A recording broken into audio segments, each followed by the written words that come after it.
Cette tragédie met à nouveau en lumière l'inhumanité et l'absurdité d'une politique migratoire qui fait primer la logique du tri et du rejet des personnes étrangères au mépris de leurs droits fondamentaux.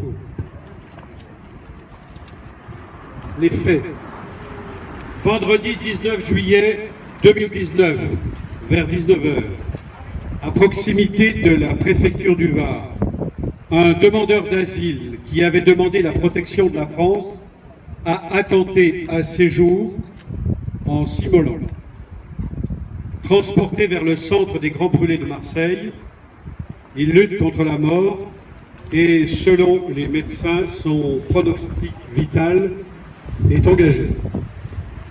Arman, puisque tel est son nom, Arman est arménien de 31 ans, marié et a 3 enfants, dont le premier n'a que quelques mois.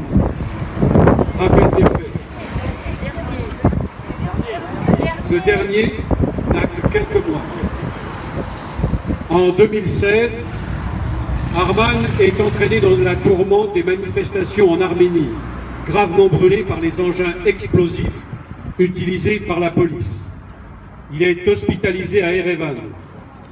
Intimidé par la police, craignant pour sa sécurité et celle de sa famille, il décide de quitter son pays en transitant par la Russie. À son arrivée en France, la famille dépose une demande d'asile. Examinée par l'Office français de protection des réfugiés et des apatrides, l'OFPRA, puis par la Cour nationale des droits d'asile, cette demande est définitivement rejetée en mai 2019. Dans le même temps,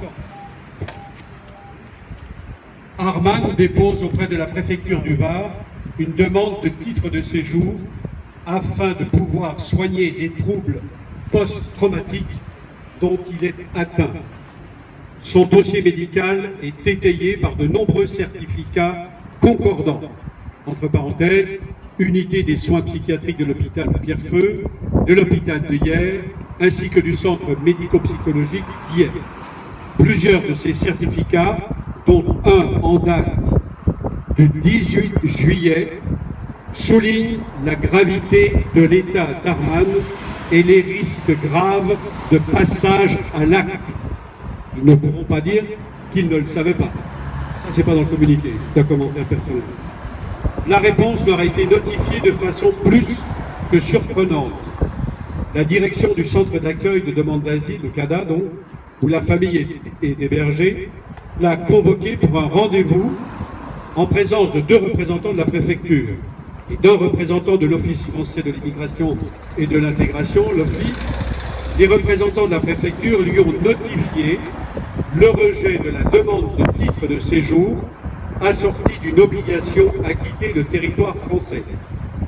L'OFII a mis en demeure la famille de quitter le CADA dans un délai de 7 jours. Seule madame est présente à cette convocation.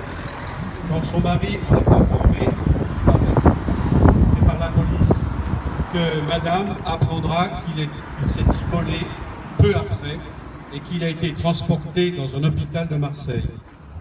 Le collectif Migrants 83 et toutes ses composantes s'indignent du traitement réservé à cette famille